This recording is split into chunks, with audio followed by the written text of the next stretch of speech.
मेरा नाम है तनिष्का एंड आज की वीडियो में मैं बात करने वाली हूँ कि हमारा क्लास 10 ऑलमोस्ट ओवर होने वाला है, 5 मंथ्स बचे हैं। तो इसमें आप बेस्ट सैम्पल पेपर्स कौन से यूज़ कर सकते हैं, उसके लिए मैं आपको कुछ गाइडेंस देने के लिए आ जाई हूँ।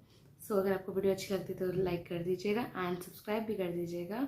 Let's continue. My first guidance is that almost हमारी जो क्लास 10 है वो ओवर ही हो रही है एंड उसके लिए मेरे पास कुछ सैम्पल पेपर्स हैं जिसको सॉल्व करके अपनी एक्चुअली में क्लास 10 को you can S it like a pro. ठीक है, तो मैं अभी 11th में हूँ एंड तो मैंने एक्सपीरियंस कर रखा है 10th। तो मैं आपको एक सजेशन दूंगी कि दिस टाइम पे अक्टूबर के बाद आप दिसंबर एंड जनवरी में आप सैम्पल पेपर सॉल्व करो। बिकॉज मैंने एसएसटी में सैम्पल पेपर सॉल्व किए थे, हिंदी में किया था मैंने और मेरे आए हैं 91 मार्क्स है हिंदी में। तो आपको क्या करना है, बस आपको अपनी एनसीईआरटी किसी तरह से कंप्लीट करनी है by the month of October and November and आपको सॉल्व करनी है सैम्पल पेपर बुक्स।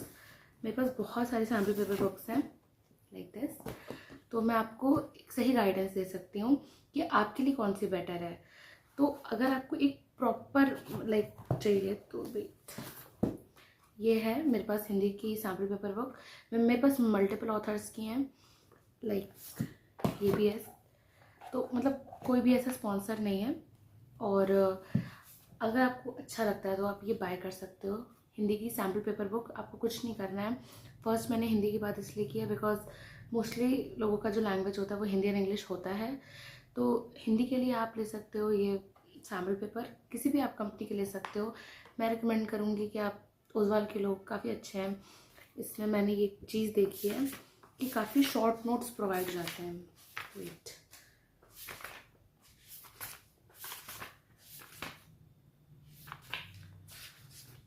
ये तो हमारी सॉल्व्ड है।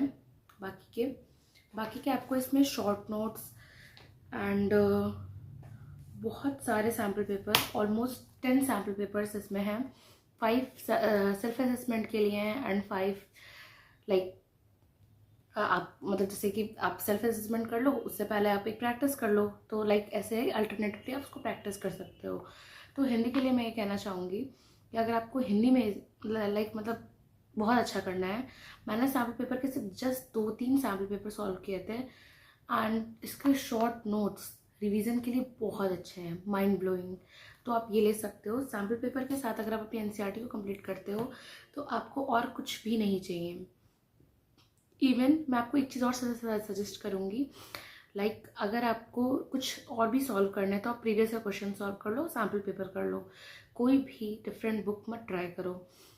एनसीईआरटी बहुत ही अच्छी है, उसमें जितना भी कंटेंट है सीबीएसई में डायरेक्ट पूछा जाता है, नहीं भी पूछा जाता है तो घुमा फिरा के एनसीईआरटी से ही आता है।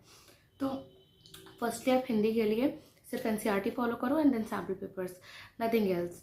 बिकॉज सैम्पल पेपर करने से आपको एक ब्रीफ आइडिया मिल जाएगा एंड आपको पूरा पेपर का पैटर्न रिवाइज हो जाएगा, आपको एक टाइमिंग का पता लग जाएगा। So I think sample papers are good at last time. जब आपके 2 से 3 महीने बचे हैं तो sample papers are very much good. And अब मैं बात करूँगी इंग्लिश की। सो इंग्लिश वैसे तो इंग्लिश में आप स्टार्टिंग से आपको आई थिंक सैम्पल पेपर सिर्फ 2 से 3 आप कर लो, बट इंग्लिश के लिए द बेस्ट वे कि आप हर चैप्टर के जो की पॉइंट्स होते हैं बस आप उस पर ध्यान दो। आपको पूरा आंसर नहीं याद होना चाहिए, वो चलेगा।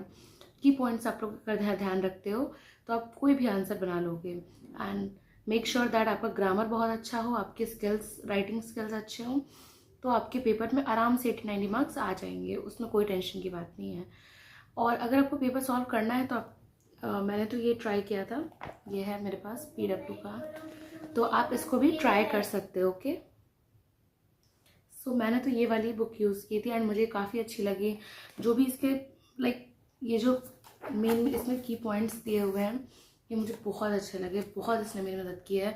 मैंने जस्ट एक रिवीजन के तौर पे एक समरी को, इन सब सारी समरीज को देखा था एंड देन मैंने कोई भी क्वेश्चन आंसर ऐसे पर्सनली याद नहीं किया था। बिकॉज आपको अगर स्टोरी पता है, आप यूट्यूब पे स्टोरीज देख सकते हो, उसके बाद आप इस समरीज को रीड कर सकते हो, then you can go for sample papers and you are done. मैंने क्या किया था, मैंने लिया था आई थिंक स्टार्टिंग में मैंने एक बुक ली थी जिसको आप लोग जानते हो, रेहन की एक बुक है, उससे मैंने लाइक जो भी हमारे समरीज होती हैं उसको मैंने काफ़ी अच्छे से पढ़ा था। तो इंग्लिश का मेरा काफ़ी सॉर्ट रहा है।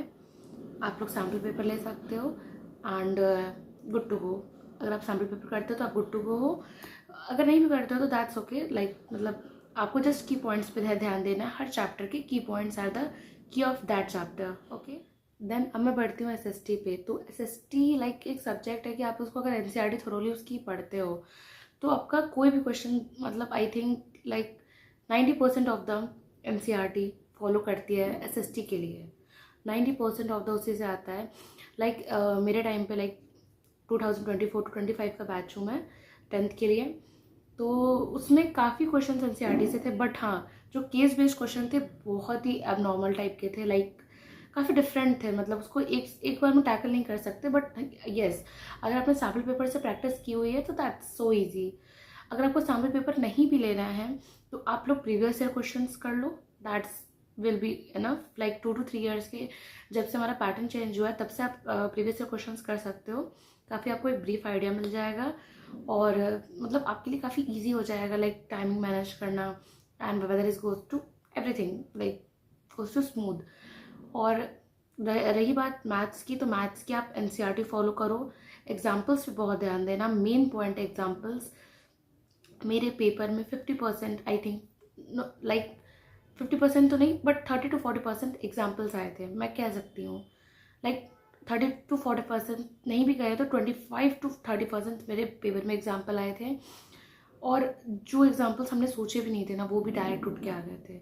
और लाइक डायरेक्ट नहीं आए थे, काफ़ी घुमा फिरा के भी कुछ एग्जाम्पल्स आए थे।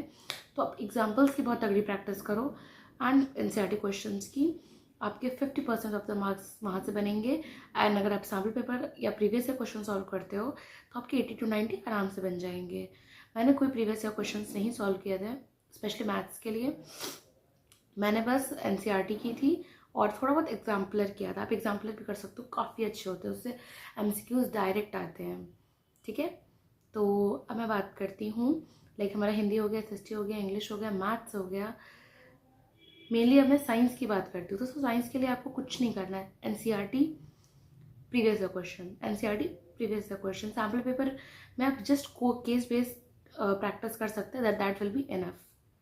ओके, सो अगर आपको वीडियो अच्छी लगती है तो लाइक कर दीजिएगा एंड सब्सक्राइब कर दीजिएगा।